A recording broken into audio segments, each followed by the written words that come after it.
It's so great to see everyone here and be in person. I really appreciate you all coming out. It's going to be a great event.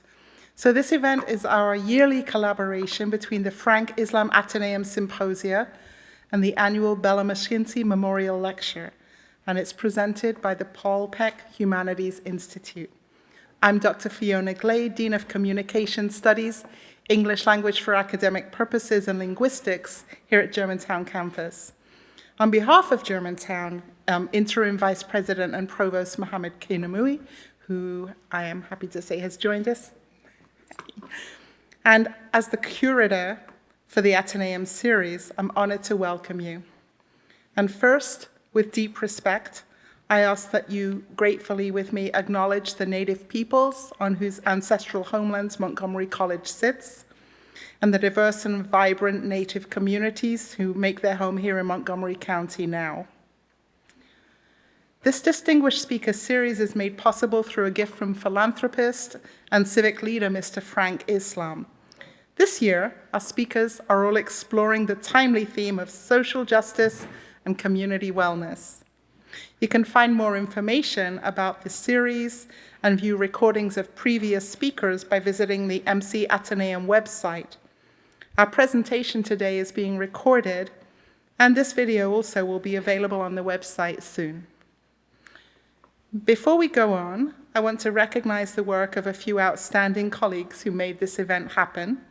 Our MCTV producer, Peter Pereira, Vivian Chang, who coordinates the admin, Dr. Ken Jassy, Professor of Art History and coordinator for the Portraits of Life Holocaust exhibition and educational program, and Professor Sarah Ducey, who is the college-wide chair for integrative studies and director of the Paul Peck Humanities Institute. And now, I'm delighted to pass the mic to Professor Ducey.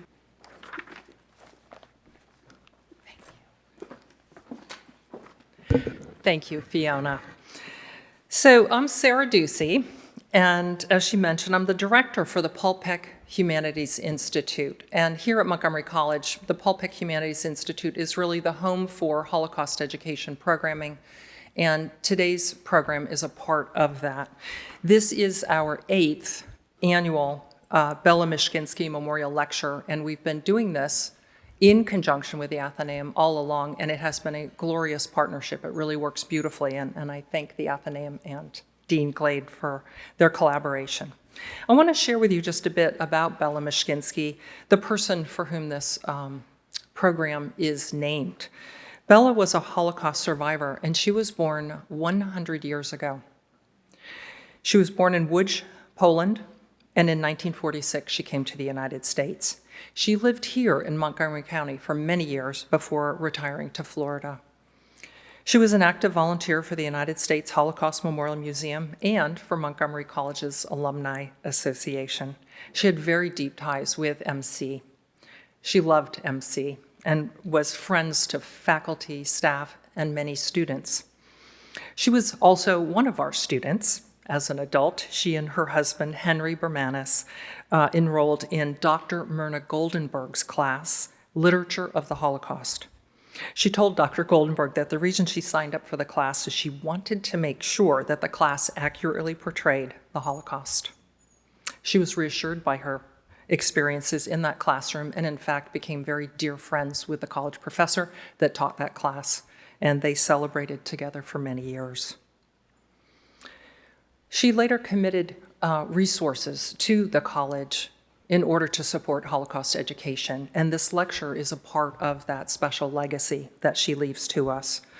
The lecture serves to deepen our understanding about the history of the Holocaust and to help students make relevant connections across time, across disciplines, and to their own lives, and especially to their actions. We hope that you listen hard today. There's much to learn.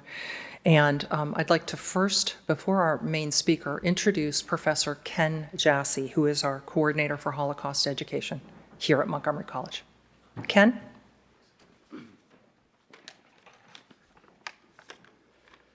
Thank you, Sarah.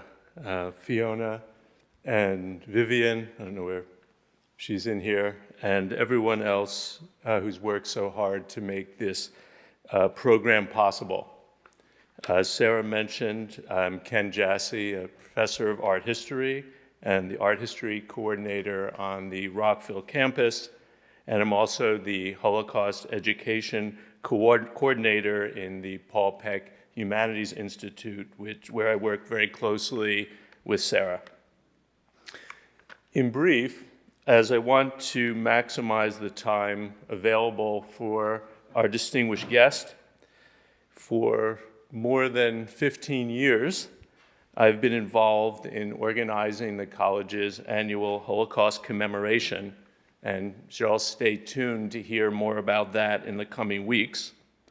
I've been involved with workshops for instructors on teaching the Holocaust, and especially the Portraits of Life program, an exhibition featuring survivors from the Montgomery County area. I arrange, although more of that's been over Zoom of late, but I arrange for the exhibition to be shared with different institutions, especially educational ones, and for survivors to speak at the exhibition sites. It has been a very worthwhile way to pass on first-person testimony and for people, especially young people, to learn about and from one of the most terrible episodes in human history. That brings us to our feature speaker, whom I'm delighted to introduce. Mr. Robert Teitel is a Holocaust survivor from the Netherlands. He survived the war, although his parents did not, and arrived in the US after which was no easy task in the early 1950s. He has worked in many different capacities, including research and education with the US government and in the statistics department at George Washington University for nearly 30 years.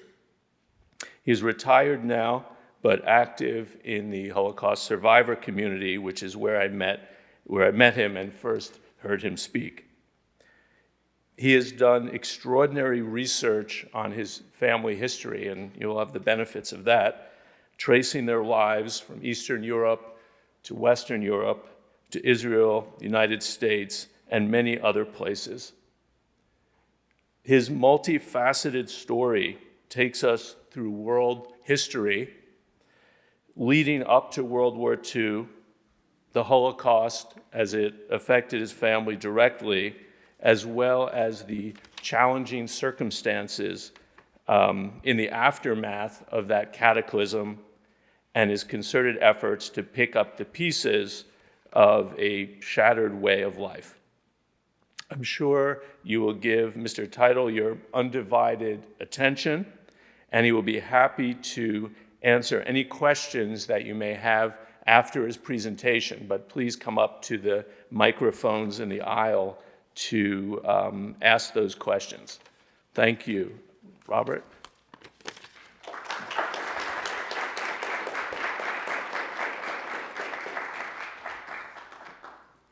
Thank you very much, Ken.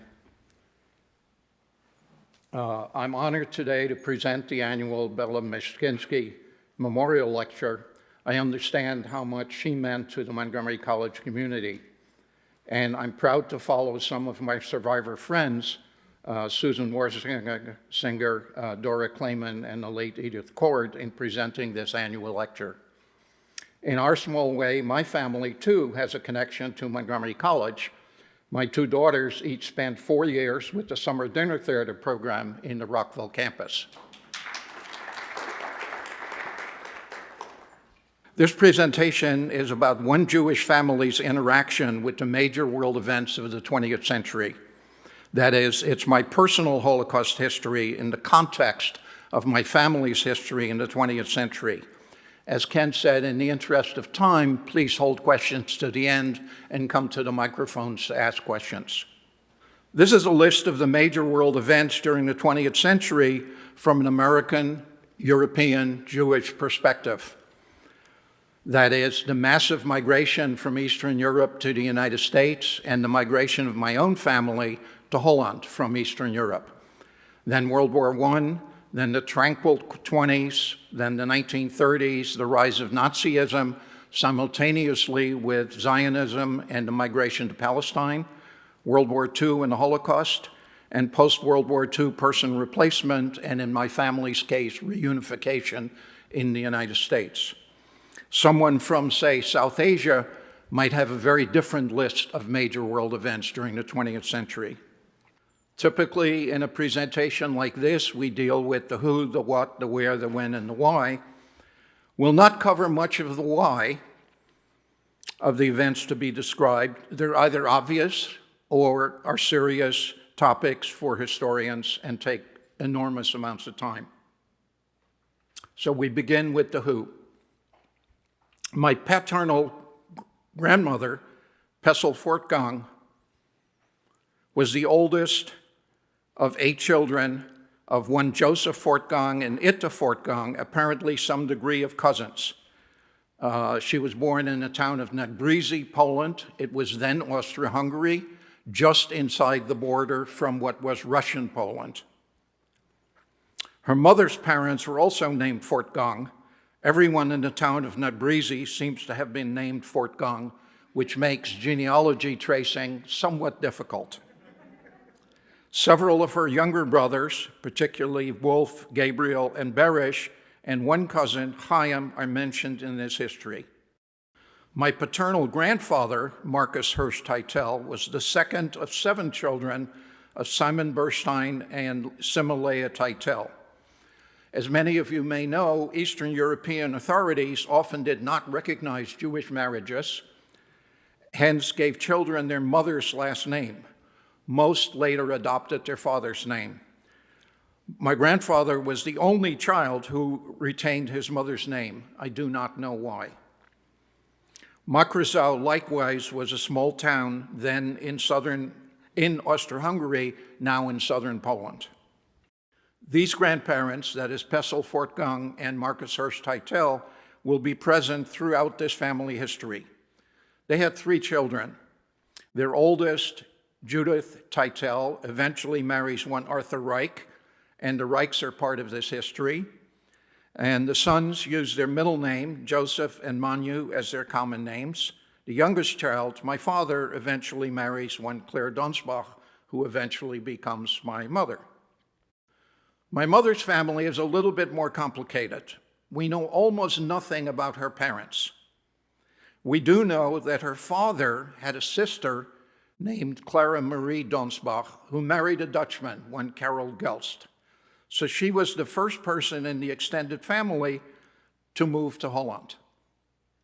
Gelst worked for the Dutch East India Company and often traveled between Holland and the Dutch East Indies, now Indonesia.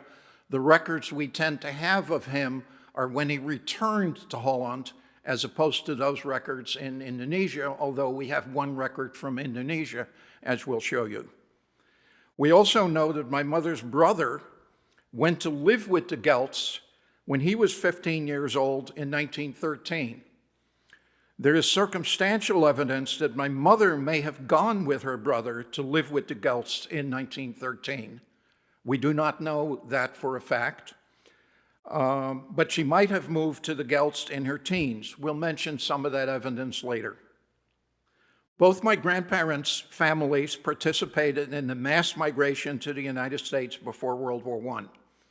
All of my grandfather's siblings, remember he was the second of 7, all of his siblings and both his parents migrated to the United States just before World War I. Of my grandmother's 7 younger siblings, at least 2 migrated to the United States at that time, but she did not. One went to France, and as we'll see, two of her brothers and a cousin eventually followed her to Holland and are part of this history. Both families seem to have been middle class, educated, cultured, and had access to some assets. This slide is a brief guide to the main Teitel family migrations and when those migrations occurred. From Poland in the 1910s, to Holland in the 10s, 20s, and 30s, then to Palestine in the 30s and 40s, and then to the United States in the 1940s and afterward. And we'll mention two important side trips, one to Switzerland and one to Cuba.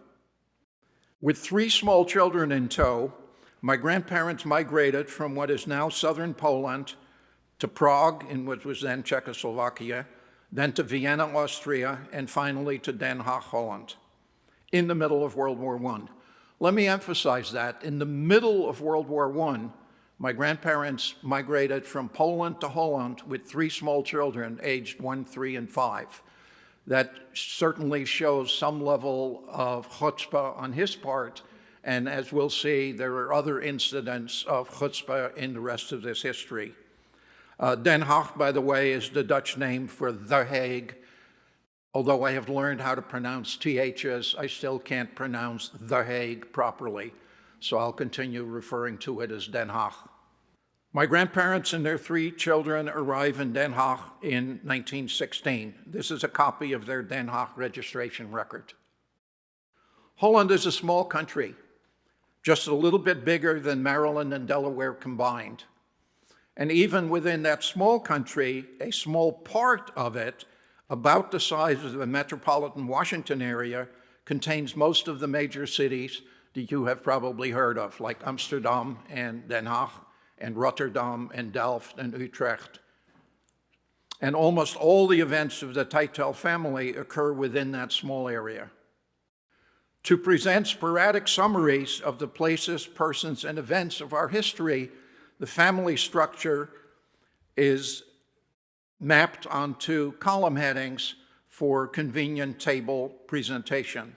So from the left, it's the various members of my grandmother's family that participate in this history, then my grandmother and grandfather respectively, and then we'll leave room for Arthur Reich, whom Judith marries, then my grandparents' three children, Judith, Joseph, and my father, Manu, and then we'll leave space for me, and then my mother, and last a slot for my mother's brother and the Gelsts, her aunt and uncle, and perhaps foster parents. So this is a typical summary of the family history, in this case from 1900 to 1916. The column headings are as I presented earlier, and down the left side is a timeline, generally in years, occasionally in months. And the first row contains the location and age of each person, in this case in 1900. So at the end of 1900, my grandmother is in Poland and she's 9 years old. My grandfather is in Poland and he's 13. Much of the family has not yet been born. My mother's brother is in Germany and he's 2 years old. Cells describe events. Most cells contain simple event descriptions. Cells with green borders describe some interesting events, such as my grandparents getting married in 1908. He was 21, she was 17. Cells with red italic text describe events presented in earlier slides, such as the travel from Poland to Holland in 1916. And the last row contains the location and age of each person at the end of the time period. So in 1916, the Teitel family is in Den Haag, Holland, with their respective ages. Although arriving only in 1916, by 1920, the Teitels are well established in Den Haag. We have many help wanted ads for employees for his business and maids and nannies for their home, such as that on the left. We also have business-to-business ads for his paper, printing, and publishing company, such as that on the right. The business had offices in Berlin and Den Haag. Holland was known for high-quality printing, so the phrase bank paper apparently refers to printing currency. As some of you may know, many countries do not print their own currency and do not print their own stamps. I've been told that Israeli currency and Israeli stamps were in fact printed in Holland at least through the 1970s. The US, of course, prints its own currency and stamps, and no doubt prints currency and stamps for many other countries. Printing stamps and currency, as you can imagine, is one of the closely guarded secrets. During the 1920s, Chaim Fortgang, one of my grandmother's cousins, and Gabriel Fortgang, one of her younger brothers, migrate from Poland to Holland. Both lived with my grandmother for a while. In the upper left is an announcement that Gabriel and others are starting an orchestra. In the upper right is an advertisement for musicians. Note the Dutch phrase dilettantes, referring to amateur musicians.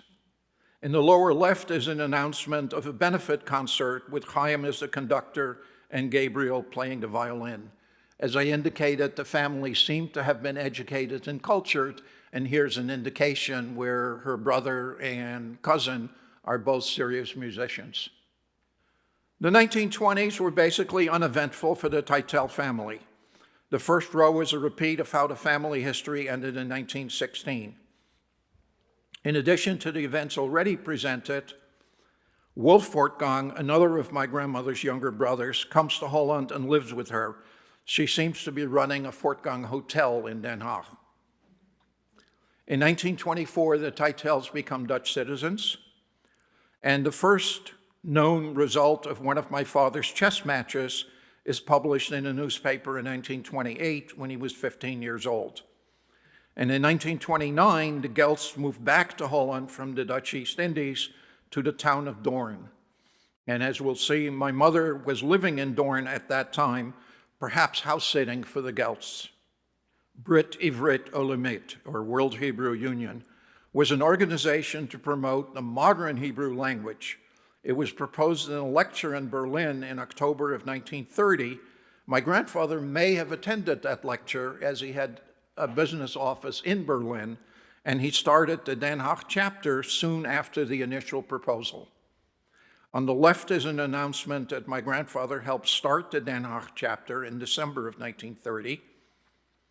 My grandfather hosts many meetings at his home. On the right is an announcement for one such meeting which indicates that he will give a lecture in German and Hebrew. My grandfather was fluent in Yiddish and Polish from his youth, in German and Dutch from residence and business, in modern Hebrew from his interest and, as we'll see later, residence, and in English, as we'll see shortly, and he knew some Arabic. Wish I had that talent. My father was involved in various Zionist youth groups. On the left is a newspaper article about a vigorous debate within one of those groups. The yellow-colored part of the article is expanded on the right, and it mentions my father's name 4 times. The early 1930s were also relatively quiet for the Teitel family, as shown in this summary. Gabriel, one of my grandmother's musician brothers, goes back to Poland to marry. He comes back 2 years later with his family to once again live at my grandmother's Fortgang hotel. My father plays a lot of chess and passes the Delft Technology University entrance exam. And as noted earlier, my mother is known to be living in Doorn in 1933. She might have been living there before the Gelts moved back from the Dutch East Indies. 1934 is a momentous year for the Teitel family. This is the first record we have of my mother in Holland. She moves from this town of Doorn to Den Haag. About 10 months later, she moves to Delft. Den Haag and Delft are only about 5 or 10 miles apart. Note her occupation is a secretary. Being a secretary in 1934 suggests that she must have been fluent in Dutch at that time, and provides some circumstantial evidence that she came to Holland many years before this first record in 1934. Remember that she was born in Germany. Also in 1934, totally independently, the Reich family moves from Vienna, Austria to Den Haag. Theodor Reich is a famous psychoanalyst and a disciple of Sigmund Freud. Arthur was in medical school and becomes family when marrying Judith, my father's older sister and my aunt. Theodor and Arthur were already being persecuted by Austrian Nazi wannabes in 1934, And Den Haag, of course, is the city where the Teitel family lives. So now we have these two independent families, the Teitels and the Rijks, living in Den Haag. Many meetings of the Conversations in Hebrew group occur during the 1930s, at least 3 in 1934 alone. The newspaper article on the left indicates that my grandfather delivered a well-received report on his trip to Palestine. Oh, so he must have visited Palestine in early 1934 or 1933. I don't have a direct record of it, but here is a pretty strong indication that he, in fact, visited Palestine. On the right is another announcement of the Hebrew language meeting at his home. A newspaper article reports on another conversation in Hebrew event at my grandfather's home in December of 1934, including a description of a very pleasant Hanukkah party. The newspaper article also describes or advertises that next Saturday, Judith Teitel will give a lecture about one of Theodor Reich's books. Oh, coincidence? The Rijks arrive in Den Haag in early 1934, and Judith gives a lecture about one of his father's books in December of 1934? Probably not a coincidence. As noted, 1934 was a momentous year for the Teitel family. From the events presented earlier, it is likely that Judith Teitel and Arthur Reich met that year, leading to her giving a lecture in December about one of Arthur's father's books.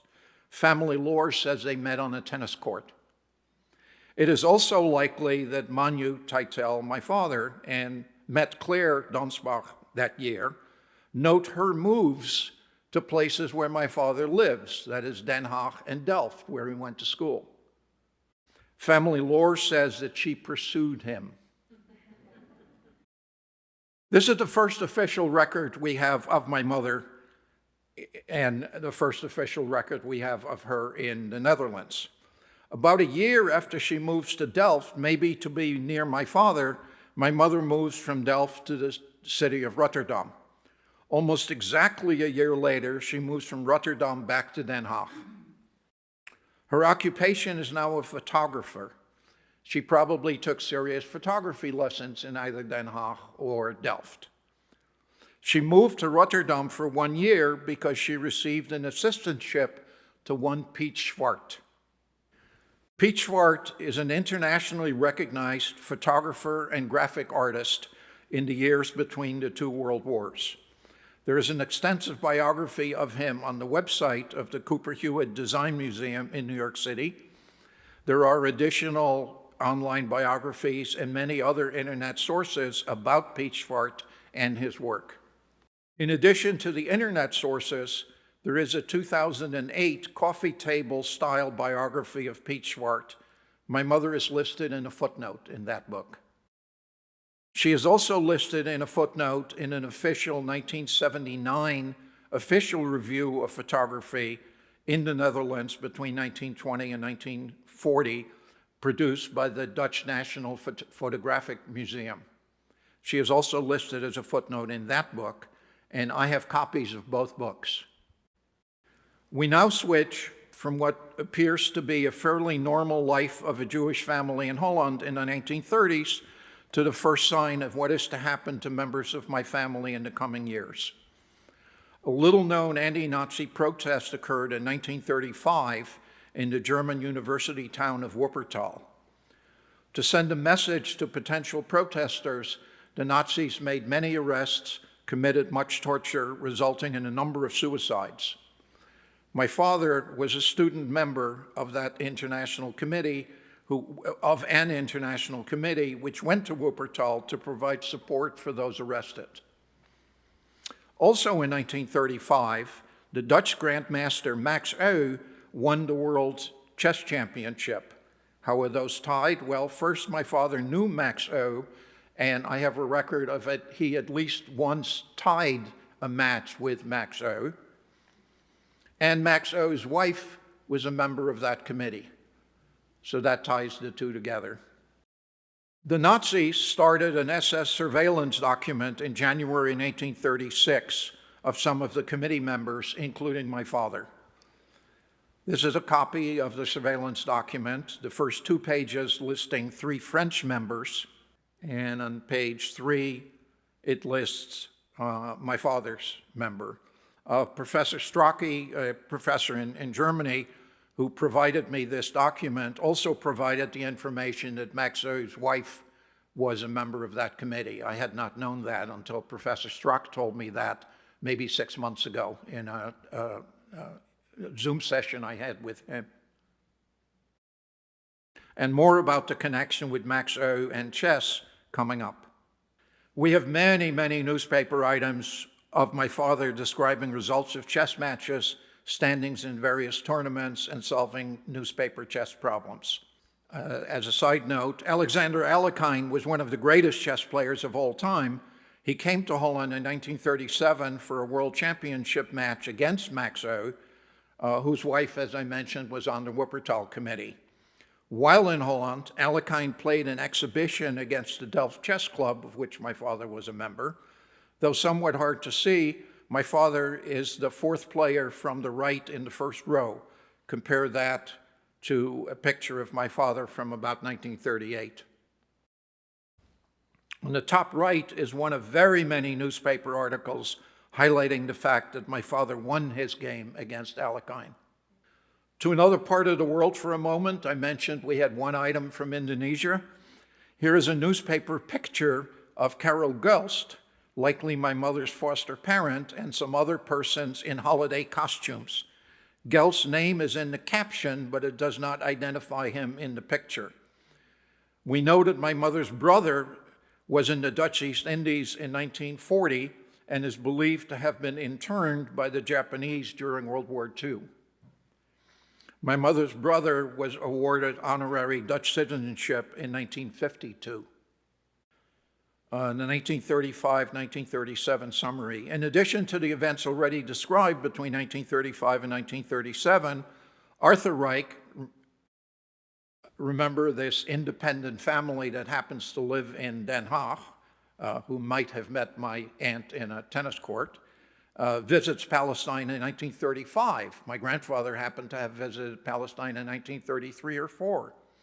And in April of 1936, Arthur and Judith happened to leave their own homes on the same day.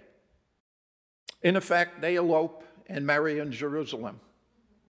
Sometime after likely meeting in 1934, my parents-to-be become a serious couple.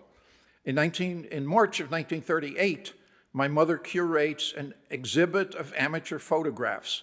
The newspaper article at the top says that Pete Schwartz, remember the photographer with whom she had an internship, will lead a discussion about the photographs at the exhibit. The article also notes that my father helped to mount the pictures at the exhibit. And the article at the bottom says that Pete Schwartz did indeed lead a discussion about the photographs at the exhibit curated by my mother. A 1938 newspaper advertisement from my mother's photography studio, and a girl's picture taken by my mother published in a Dutch photography magazine in 1938. In July of 1938, my parents-to-be get married. Shortly after my parents' weddings, my grandparents moved to Palestine. So now my grandparents and their daughter, Judith, and family are in Palestine. Recall that Arthur Reich and my Aunt Judith eloped and married in Palestine in 1936. In 1938, Arthur opens a bookshop to a glowing review, according to the newspaper article on the top left. The bookshop was located next to the entrance of the Zion Cinema and was part of the cultural hub of Jerusalem in the late 1930s. Poetry readings, author talks, and the like occurred at the bookshop. The bookshop also served as a ticket booth for Jerusalem concert events, such as described in a newspaper ad in the middle for a charity ball. We have a book in our library with the ex libris stamp or book plate of the Reich Bookshop Limited, Jerusalem. In 2010, the Israeli Postal Service issued a stamp commemorating the role the Zion Cinema played in the cultural life of Jerusalem. Alas, the bookshop has been replaced by a ladies' hairdressing salon in this artist's recreation. In addition to the events already described during the relatively quiet pre-war years of 1937 to 1939, Chaim Fortgang, the musician cousin, moves to the United States and has a career in Hollywood. Other Fortgang siblings are still in Holland and in France. As noted, my grandparents moved to Palestine in late 1938, first to Haifa, then to Jerusalem. So now my grandparents and their daughter, Judith, my aunt, and husband are all in Jerusalem. Arthur's father moves directly from Holland to the United States, and Arthur and Judith go visit him in 1939. And my father passes his professional engineering exam and takes a job at Fokker Aircraft. Fokker was a Dutch aircraft company, later to be taken over by the Nazis. Though moving to Palestine only in late 1938, by 1940, my grandfather, another example of his chutzpah, starts a controversy regarding rent control in Jerusalem by writing a letter to the editor of the Palestine Post. Note the letter is in fluent English, and the letter says that the petition can be signed at the Reich Bookshop. The middle top is a pro-landlord letter. The bottom are a couple of other supportive letters. The top right is another supportive letter. All of these in the Palestine Post. The British did, in fact, impose rent control late in 1940.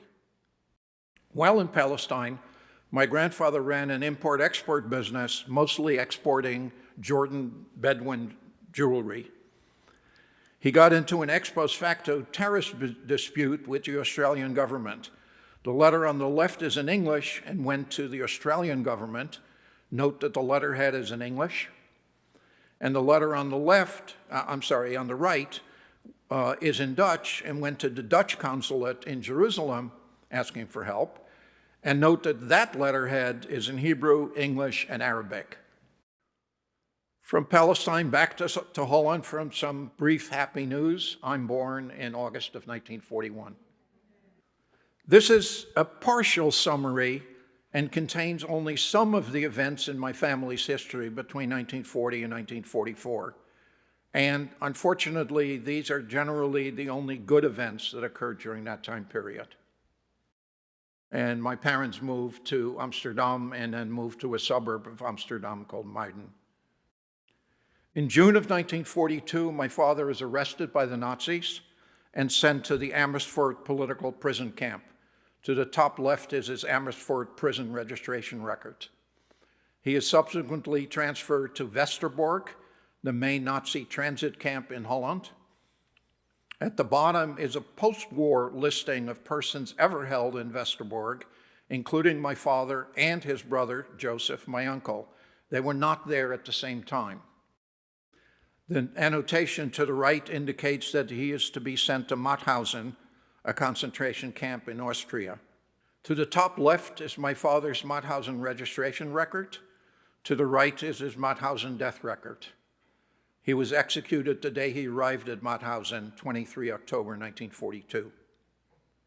When my father was arrested, I was not yet 1 year old, and I was sent to live on a farm in a town called Sloten outside of Amsterdam.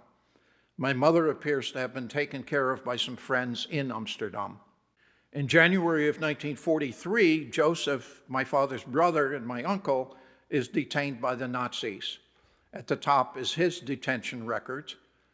The bottom is again a post-war listing of persons ever held in Westerbork, including Joseph. And again, both Joseph and my father were in Westerbork, but not at the same time. Oh, and Joseph was taken to Auschwitz. Manja Blumendahl's parents were among my parents' best friends. Her father and my father went to Delft Technology University together. Manja was born in 1945 and was named in honor of my father, whose common name was Manu. Manja's brother also named one of his daughters Manja, so that, as they told us, my father's name will be perpetuated. They sent us copies of some letters they found in the attic of their family home.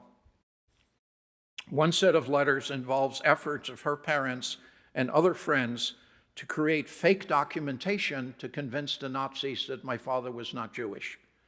The other set were personal letters from my mother to her mother. This is a copy of a letter to Manya's father from another friend of my parents, with both some true stuff and reminders of what is really fake information. These friends have obtained a notarized letter from Jerusalem, that is from my grandparents, stating that my father was the child of their maid while they lived in Vienna. Remember, they were in Vienna briefly between 1914 and 1916 on their way between Poland and Holland.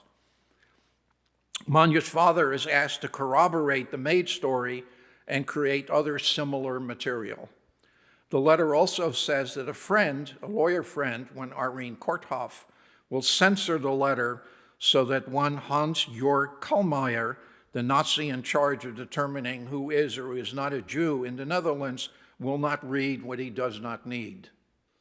Copy of a letter from Manya's father replying to the other friend with a bunch of bogus information, that my father was not involved in Jewish activities, never mind the Zionist organizations and the Wuppertal incident.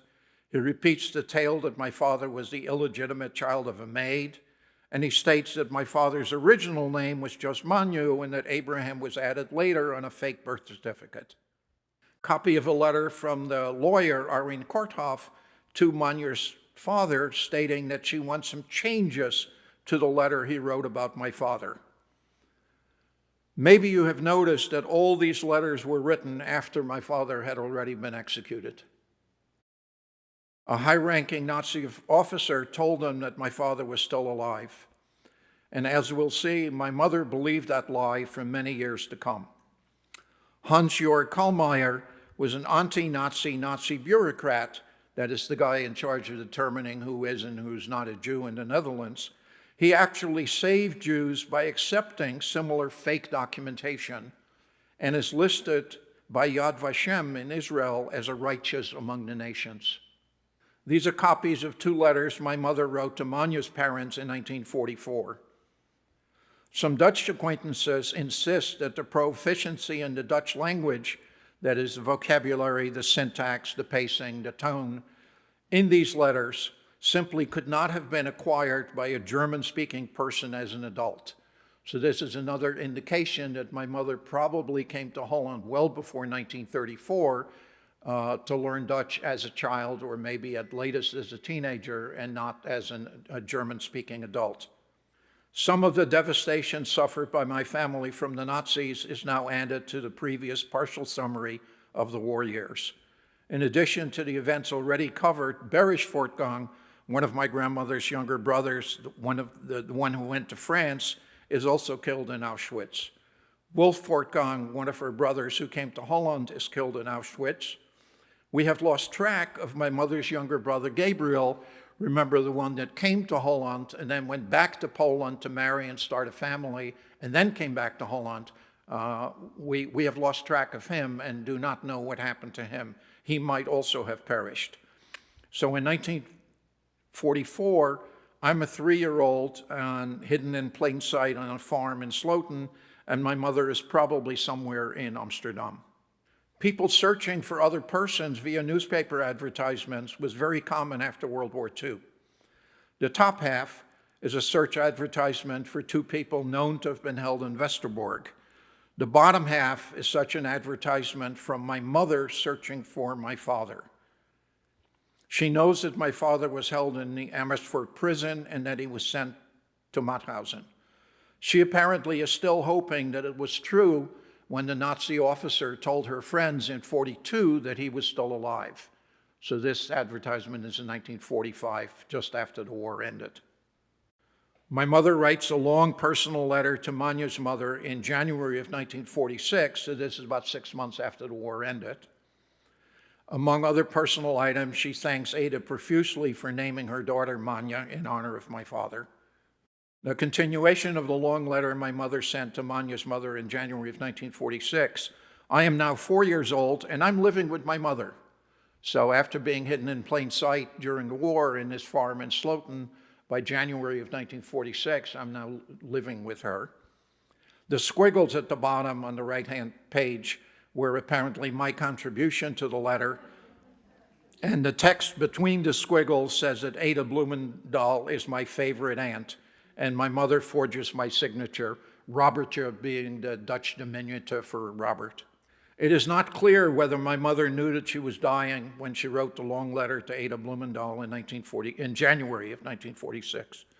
Her death from tuberculosis was probably due to a weakened immune system from wartime privation. The winter of 1944-1945 was especially harsh in Amsterdam because the Nazis blocked food from reaching the city and is known in Holland as the hunger winter. To the left is the official death record from Hilversum, the location of the sanatorium where she died. To the right is the newspaper obituary placed by Irene Korthoff, remember the lawyer that was involved in the effort to get my father declared a non-Jew. It mentions that she is the widow of my father, that is, Korthoff now knows that my father has been killed. The obituary mentions as next of kin me living back in the farm in Sloten and my grandparents in Jerusalem, that is, her in-laws. But there is no mention of her own parents. So I'm 5 years old and back on the farm in Sloten after living with my mother very briefly in early 1946. I also remember living very briefly with Irene Korthoff, the lawyer. The omission of her own parents as next of kin again suggests that something happened to her parents, causing my mother and her brother to go live with the Gelsts when she was 7 years old, although I have no record of that. Party Verloren is a book published in 1947 as a memorial to Dutch chess players killed in World War II. Party doesn't mean party in English. Party means match or challenge or game, and Verloren means lost. So the title is really Match Lost. We have a copy of this book, long story. To the left is the title page, and to the right is a brief biography of my father. It clearly states that my father had been murdered in Mauthausen. But to really honor my father as a major pre-war chess player, the editors of this book included a detailed explication of two of his matches. In both matches, he placed black, meaning he placed second, yet he wins both games. Now to the most interesting event in my family's history, this time involving me directly, and another example of my grandfather's chutzpah. After the farm in Sloten, I'm now 6 years old and living with a foster family in an Amsterdam suburb. The kidnapping story briefly. My grandfather came to Holland in 1947. He took me from the foster family with whom I was living and fled, intending to take me to Palestine. This event became major national news in Holland. These are just 2 of 7 additional articles about the kidnapping we have found in Dutch newspapers throughout the Netherlands. I continue to be major national news in the Netherlands when my grandfather and I are located in Switzerland. These are 4 of 8 articles we have located in Dutch newspapers reporting that I have been found. After I was returned from Switzerland, I was placed in an orphanage, and my grandfather was allowed to continue to Palestine because he was a legal resident there. Again, we will present 2 versions of the summary of my family's history, in this case between 44 and 47. In addition to the events already covered, Arthur and Judith have moved to New York City in 1945, right after the war ended. My whereabouts during 1944-47 are not totally clear. On the farm in Sloten twice, that is, I was in the farm during the war, then I lived with my mother briefly, then I lived with Irene Korthoff briefly, and then I went back to the farm, and then I went to a foster family. And after I was returned from Switzerland, I was placed in an orphanage in Amsterdam. As noted in the caption, I have lost my father, I have lost my mother, and I'm now 6 years old and living in an orphanage. The previous summary was from my perspective. Here we have the same summary of the war and immediate post-war years from my grandmother's perspective. At least 2 of her younger brothers have been killed by the Nazis. Both her sons, including my father, have been killed by the Nazis. Her daughter-in-law, my mother, is deceased due to wartime hardship. Her grandchild, me, is in an orphanage in Amsterdam. Her daughter, Judith, and family are now in New York City. And she and my grandfather are still in Palestine, and without knowing, of course, are to have more personal trauma. I do not know why it took 8 years for the Dutch government to acknowledge my father's execution by the Nazis. Irene Korthoff knew it when she placed my mother's obituary in 1946. The Party Verloren editors knew it when they published the book in 1947. This 1947 kidnapping stories referred to me as an orphan. The top left and right are the official death notice from the Ministry of Justice in 1950. And to the bottom right is the city of Muiden death register.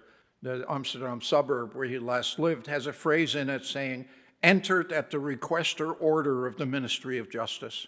During the 1948 Israeli War for Independence, the area around my grandparents' home and business in Palestine, that is in East Jerusalem, became a war zone and their home and business were totally destroyed. The quote shown is from a US government document. So my grandparents decided to come to the United States to visit their daughter Judith and her family. They stopped in Holland to see me, and in the United States, they posted a bond of $1,000 for their visitor's visa to ensure that they would leave the US. While in the US, they start making arrangements to stay here permanently, but they overstay their visitor's visa and lose their $1,000. To stay in the US permanently, they needed to come to the United States from an immigration-friendly country. Well, all the places that they lived before, the quotas were completely full for the next few decades. So my grandfather, once again, found a sleepy banana republic that almost no one had heard of in 1848. Family lore says that they bought Cuban citizenship during his 10 days in Cuba. And the top left is from the same US government document that's cited earlier. It emphasized that they were admitted to the United States as quota immigrants for permanent residence, in this case from Cuba. To the right is their eventual application for naturalization, listing their port of entry into the United States as Miami, Florida. While arranging for their own legal immigration to the United States, my grandparents did not forget about me. I am now 9 years old and I'm living in an orphanage in Amsterdam-Holland. Somehow, my grandfather convinced US Representative Franklin Delano Roosevelt Jr. to introduce a bill in the Congress of the United States to authorize the admission to the United States of Robert Frederick Teitel, a minor. I leave Holland on the 19th of October 1951 as an unaccompanied 10-year-old minor on a 4-propeller airplane making 2 refueling stops on its way to the United States. Lower left is a copy of my name in the passenger manifest of KLM Flight 631. And to the right are 2 pictures of the type of airplane that KLM flew in 1951. They had 4 of these, 2 of them are in museums. I arrived the following day, 20 October 1951, Dutch passport in hand. To the right is the passport page with the US Department of Justice stamp admitting me to the US. So in 1951, my grandparents, their surviving daughter Judith and her family, and their grandson me, are now all in New York City. After becoming citizens of the United States, my grandfather once again gets a bill introduced in the Congress of the United States, this time to get back his forfeited $1,000 visa bond. The previous quotes that I cited are from that their house and business were destroyed during the Israeli Independence War and that they returned as quota immigrants for permanent residence are from the document attached to this bill justifying the return of their $1,000. The rest of the report says that they're really good citizens and they adopted me in order to try to speed up my own naturalization. That did not succeed. I had to wait until 1959 to become a citizen. And my grandfather, unfortunately, dies in March of '59, just a month after I become an American citizen. And my grandmother, Arthur and Judith, die over the next few decades. I have tried to present my family's interaction with the major American, European, Jewish events of the 20th century. That is the migration, massive migration from Eastern Europe to the US and my own family from Eastern Europe to Holland. And then the activities during World War I, and then the tranquil 1920s, and then the 30s, the rise of the Nazis, and Zionism and family migration to Palestine, and then World War II and the Holocaust, and then the post-World War II person displacement, my own time in an orphanage, and eventual reunification to the United States. And so if there are any questions, please come to the microphone to ask any questions or comments if you have any.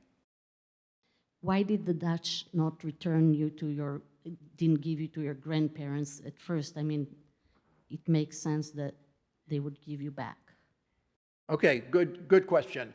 The second part first, why was I not given to my natural relative? The answer to that is I don't know. The answer to the first question is why was he not allowed to continue to Palestine with me is a little bit of history. In immediate post-war years, the British imposed a blockade of Jews arriving in Palestine. They knew there would be an eventual attempt at an independent country, and they were somewhat beholden to the Arabs in the area, and they actually imposed a blockade. And you've probably heard of and seen the movie maybe of Exodus, which relates to this event.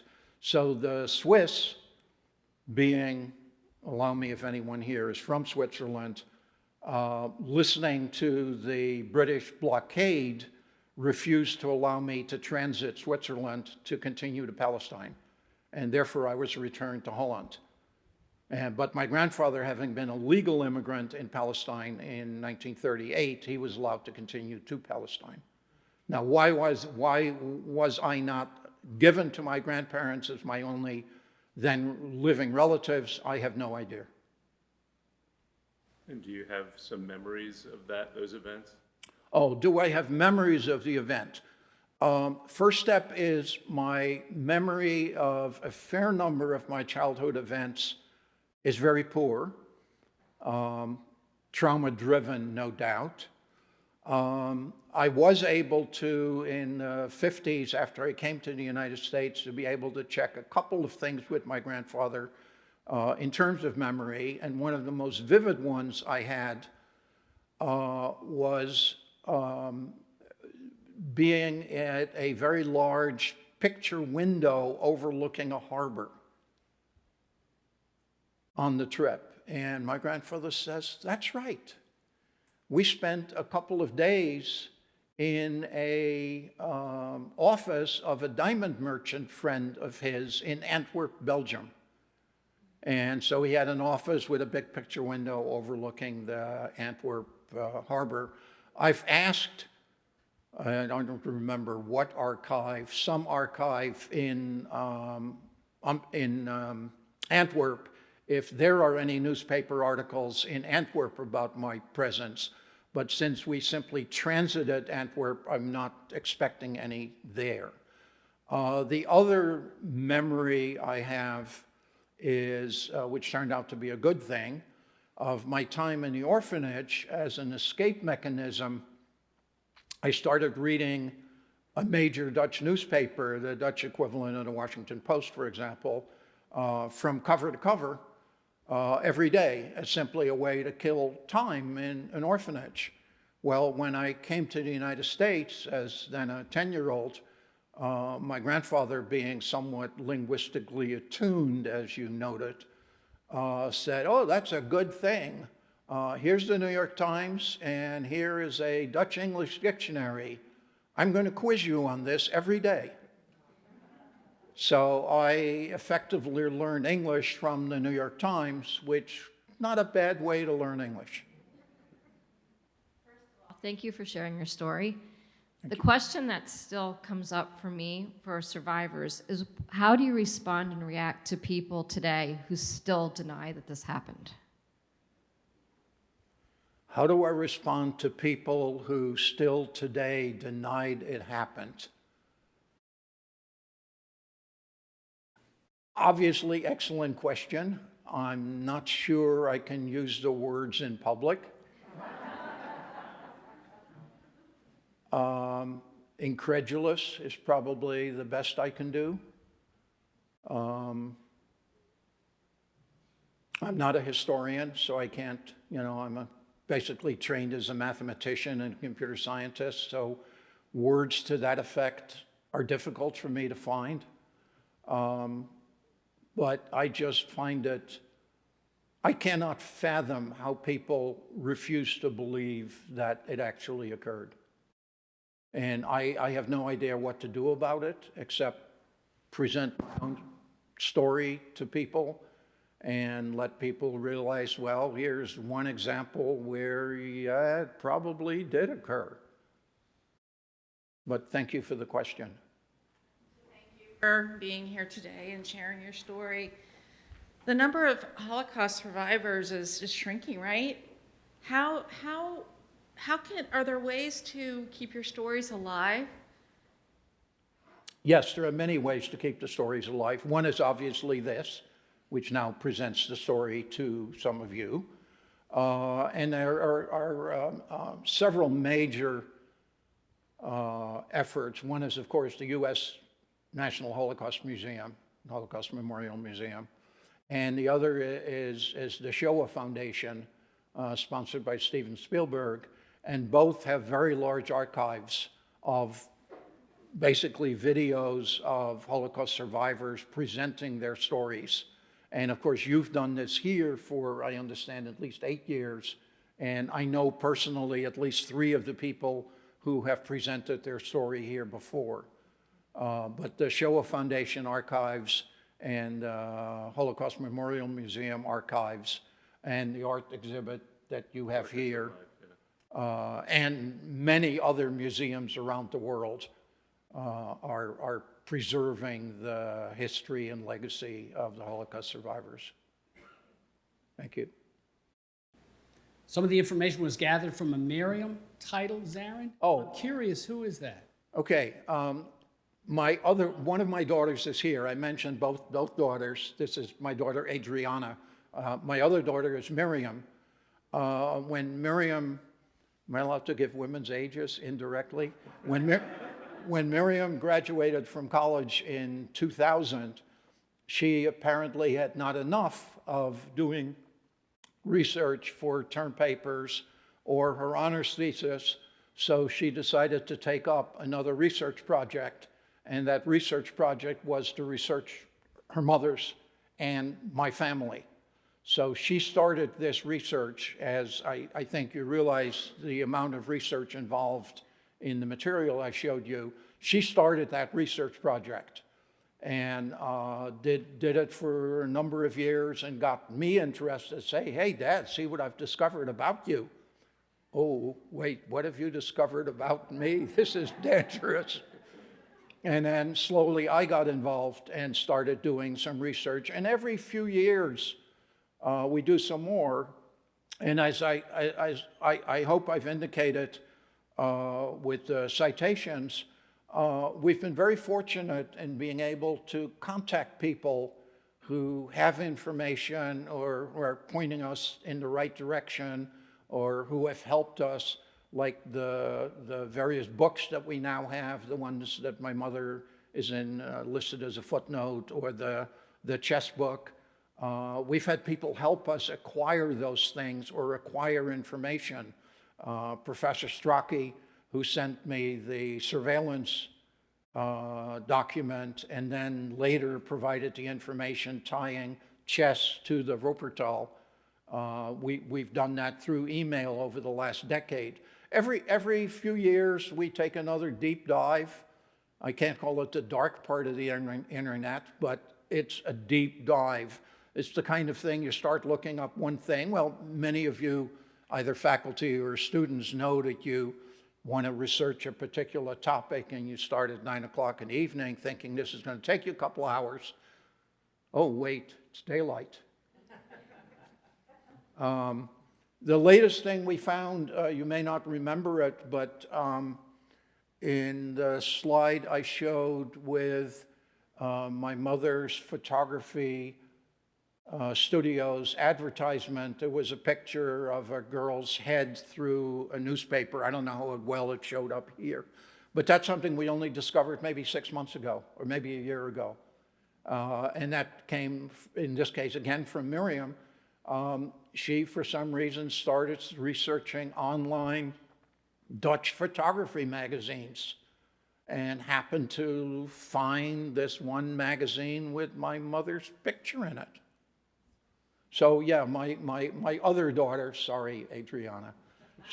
Adriana's my tech support. She has come to various sessions. Now that we have professional tech support, which has been my tech support for other informal presentations. My last name is Zarin, so I was just wondering. Oh, your She last married- name is Zarin. Ah, okay. Well, that's her Zarin married family. name. Yeah. And so maybe afterward we can talk a bit to see if there's a connection. Okay, thank you. Okay, thank you. I just want to say thank you as well. And I mean, one thing I guess I noticed when listening was just, I think, a sense of pride throughout all the different slides and all talking about your family. I guess I was kind of wondering, I guess, what it's like, I mean, to go through like documents that have such a complex, I mean, feelings associated with them and such a complex past. I mean, I guess if you could talk about maybe like, what maybe like motivated you to keep going through those documents?